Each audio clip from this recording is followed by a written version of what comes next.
Welcome back to A Better Choice Homestead, where on my channel, I focus on food, growing it, preparing it, and preserving it. Today's Friday, so we are doing a freeze-dry Friday video, and I have a hodgepodge of things here to get into the freeze dryer. I made 2 pumpkin pies for Thanksgiving last week, but not for Thanksgiving. One for Thanksgiving and an extra one because freeze-dried pumpkin pie is absolutely incredible.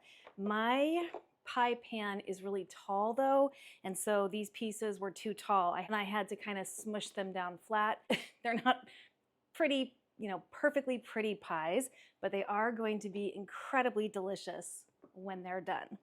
Next, I have my dark tart cherries that I got from Azure Standard. I held out enough to do some cherry pie filling to get that canned up, but I wanted to get some of them freeze-dried, and I'm picking up more, probably in a few days once this airs. And I'm ordering a lot more cherries to get more cherries freeze-dried because these are amazing and they only have them in stock for a short period of time. This is pureed pumpkin from 2023. It's got a pretty big ice cap on it right here because it was in a freezer Ziploc storage bag. And this is my last one that I have available from 2023, and I just did my pumpkins from 2024. So I'm gonna go ahead and get this one freeze-dried. And then lastly, I have some curry chicken and rice that we're going to freeze dry. So a lot of different things going on in these trays, and we are just going to pop them into the freeze dryer and see how they all turn out. So here's a closer look at that pumpkin pie, and you can see I just had to kind of press them down so they laid flat, but they're going to be delicious.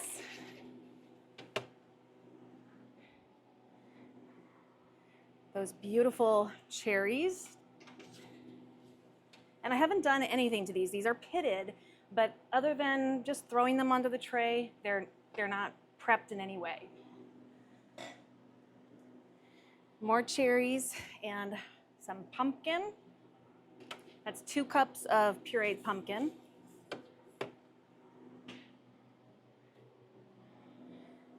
And my curry rice with chicken.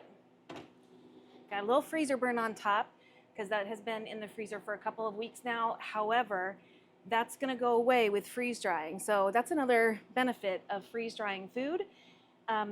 You can freeze dry frostbitten food and it pulls all of that ice out of the food, and when you rehydrate it, you'll never know that it had frostbite on it. So I'm not worried about this little bit of ice up here at all.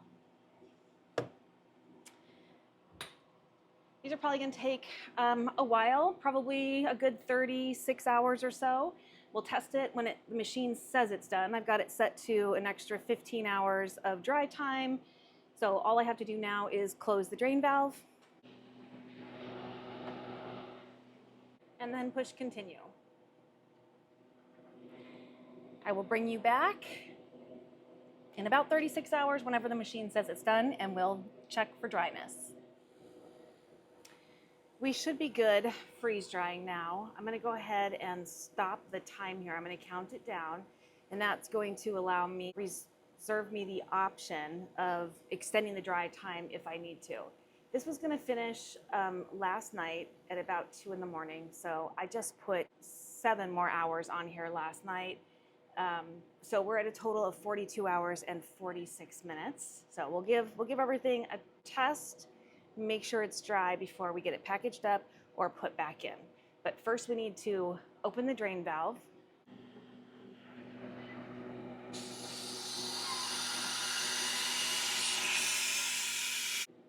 The ice in here isn't too bad, maybe 1/4 of an inch thick. All right, let's take a look. Here is our pumpkin pie slices. They feel dry.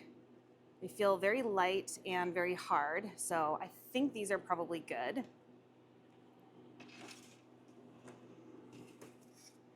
Here is our chicken and seasoned rice. That also feels very good, but we'll test it more in the kitchen. This is our cherries with some pumpkin, and I'm gonna test those when we get into the kitchen as well. So let's move over there and take a closer look at everything, and I'm not going to stop the machine until I know nothing needs to go back in. So I have not yet picked up my Azure order, where it does look like I'm going to get glass. Unfortunately, they don't have lids. But the last time I tried to order the glass, they did have the lids, and so those shipped, but the glass didn't. So I do have 4 lids available for 4 of the jars that will be coming. I'm not really sure what's going on with their gallon storage jars, but I did have a couple jars empty out this week as well, because I do rotate through my stuff and use it. The stuff in glass is for near-term use, up to a year. So I am going to get the, let's see, I think I'm going to do the rice in this big jar here. I was going to do the cherries in here, but I think I can get these in the half-gallon jar. So we're going to start with the glass, and I'm going to check to be sure that the food is dry as I'm getting it off this tray. I could just dump it, but I want to be sure I'm not feeling any cold spots. And so far, so good.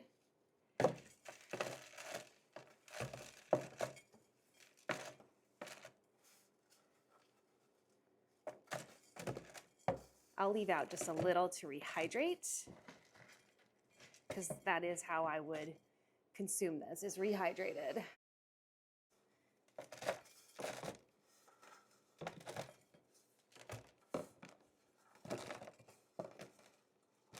Yeah, this feels really good.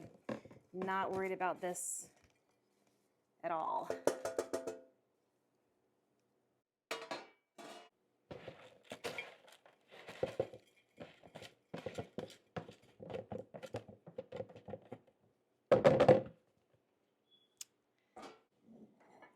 All right, I'm gonna pour a little bit in a bowl here, and I just turned on my kettle, so we'll want the water to get nice and hot. Because I feel that it just rehydrates better and faster with hot water. And I'm just gonna set this aside. I'll just write on the jar what the contents are inside. Cherries are gonna go into a half-gallon jar. Now, cherries, these cherries are amazing freeze-dried. They are just little, crunchy, amazing snacks. They are absolutely delicious.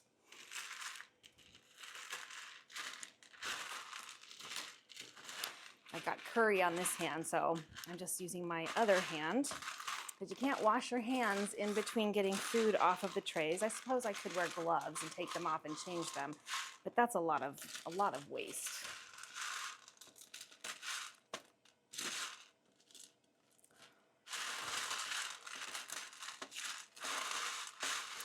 I am wiping out my funnel though, because I don't want my cherries to taste like curry. And I'm just gonna dump them in. I know these are dry.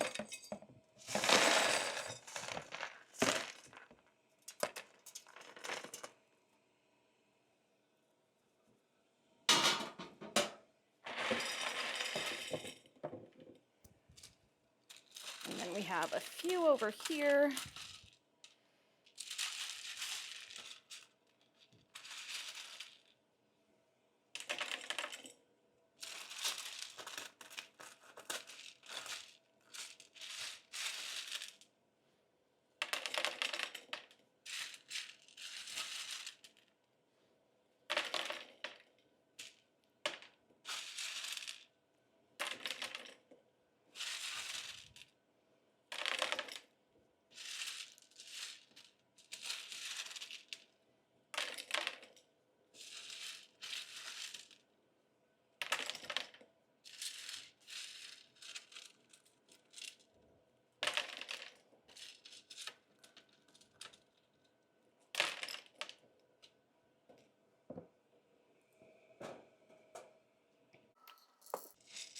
I'll leave a couple out just to give you a close-up on those. So this is done as well. Next, I have this pumpkin puree that I made last year. I processed a ton of pumpkin last year. I use this a lot. I like to cook with it. I definitely use it in dog food. And since I just did my 2024 pumpkins, I went ahead and freeze-dried this. And we'll put it in a bag for long-term storage.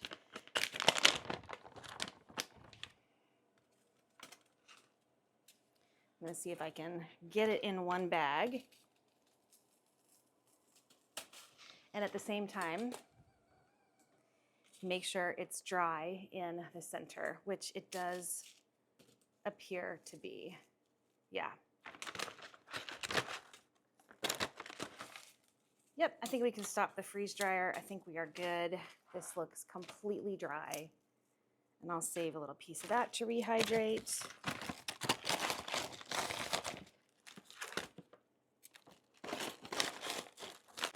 Now these I will put an oxygen absorber in.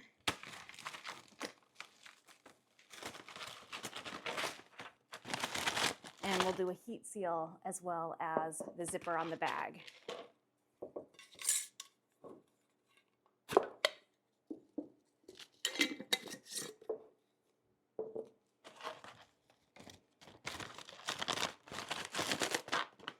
I'm just going to get out as much of the air as I possibly can as I'm zipping this.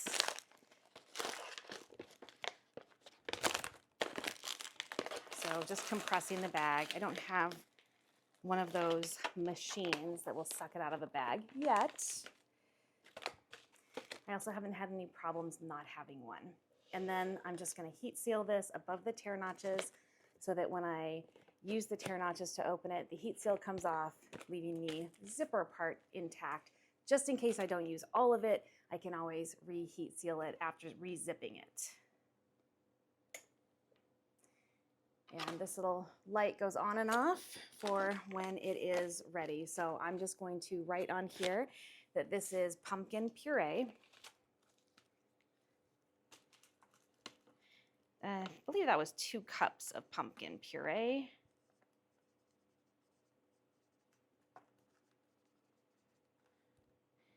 And this is 12 of 24. So we got a date on there as well. Now this is ready to go into one of the storage totes that I showed on my pantry tour. All right, let's get this rehydrating because this is chicken and rice, so it's going to take a minute to absorb the water. So we'll get that started. And I'm not looking for a certain consistency here. I don't want it soupy necessarily, but I want to make sure that the chicken is exposed to the water so it can rehydrate. Oh, it smells so good. I am always just amazed. The oxygen absorbers just resealed, but I am always utterly amazed at how wonderful freeze-dried food rehydrates or reconstitutes like you had just made it. It's incredible. All right, I'm gonna let that sit for a minute, and now we're gonna get these pies packaged up. So these will be just a small snack, you know, I'm gonna break this one to make sure that the inside is completely dry, if I can. There we go. Yeah, they're fine. And these end up crunchy like a biscotti.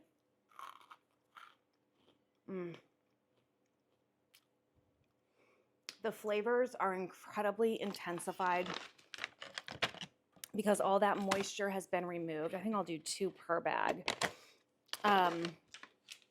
They're absolutely incredible. So a nice little crunchy treat, maybe with a cup of coffee or a glass of milk.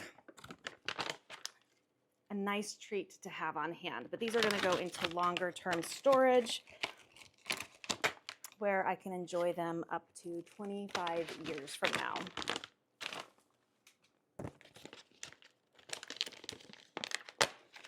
Man, pumpkin pie is good freeze-dried.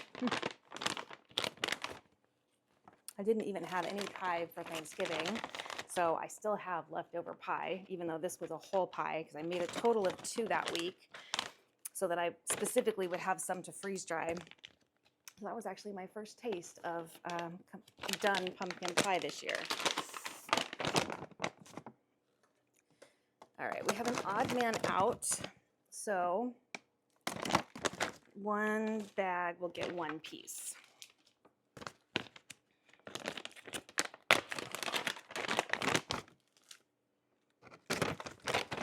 And now I need an oxygen absorber in each of these, so that's 1, 2, 3, 4, 5.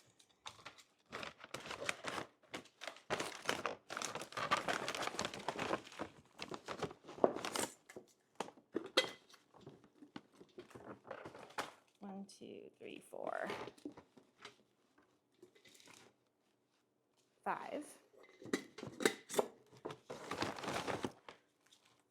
And you know your oxygen absorbers are still good when they are bendable, flexible, pliable. They don't feel hard or crispy at all. And then we're going to get each of that sealed up and then heat sealed.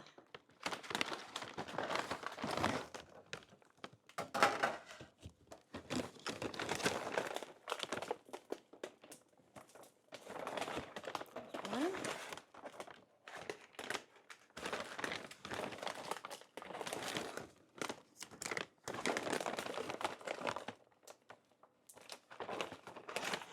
Two.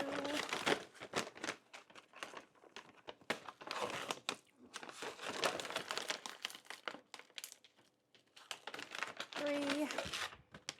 Not a very big workspace right here, which is crazy because this island is massive.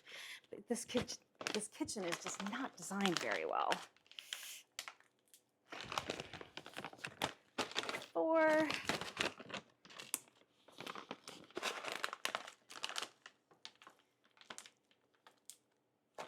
And 5. All right, so again with these, I'm just going to put the bags on there with the tear notches towards me so they're not on the heating plate. This light will go on as it's sealing and it will turn off once it's sealed, and it's a dial gauge, so it is set to the same mil as the bag.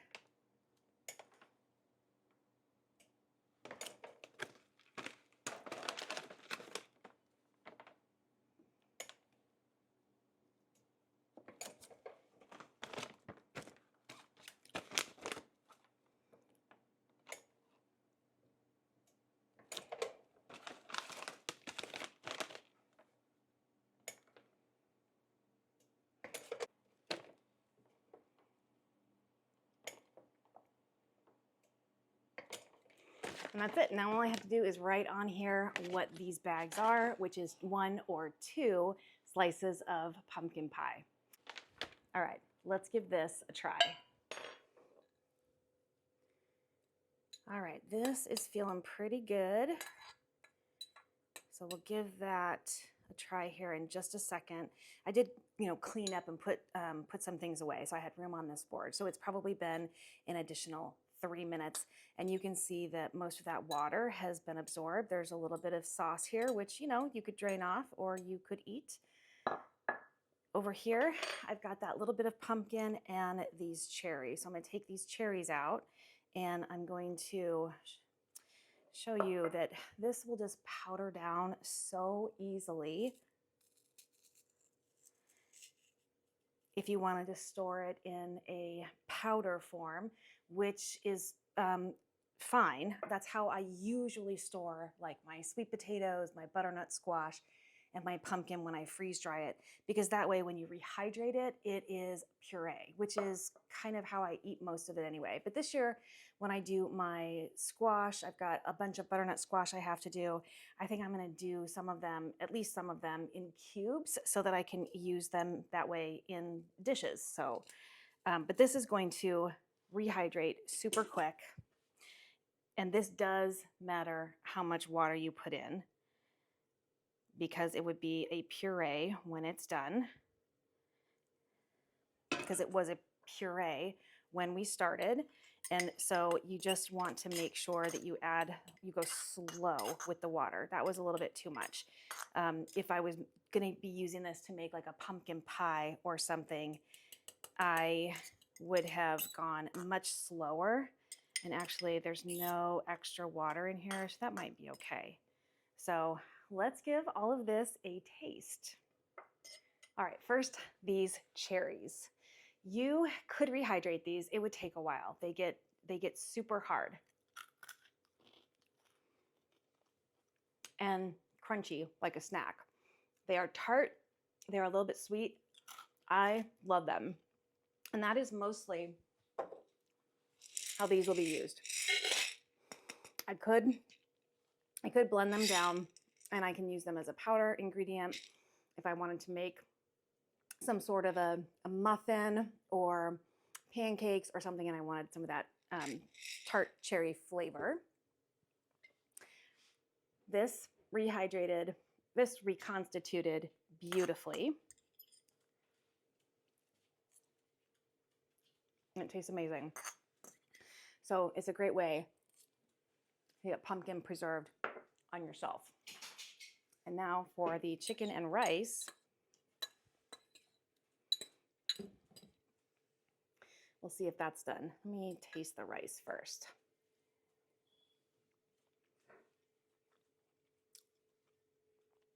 That's delicious. Absolutely delicious. Perfectly rehydrated. Let's try some of the chicken.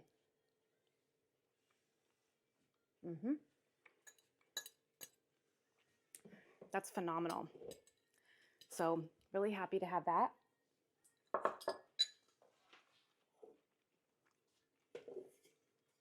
On my shelf for a super quick and easy meal that would take 10 minutes max to get rehydrated and served up.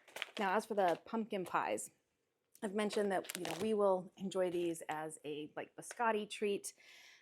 You could certainly try to rehydrate these if you are going to do that, because this is a custard-based pie. The amount of liquid that you put in is going to be super, super important, and it might even be worth putting it in a plastic bag in the refrigerator with a wet paper towel or something and just let it absorb overnight in a very slow and controlled manner. Thank you so much for joining me for another episode of Freeze Dry Friday, a hodgepodge collection of things. My name is Kelly. You're at A Better Choice Homestead, and I do hope you'll come back and visit again soon.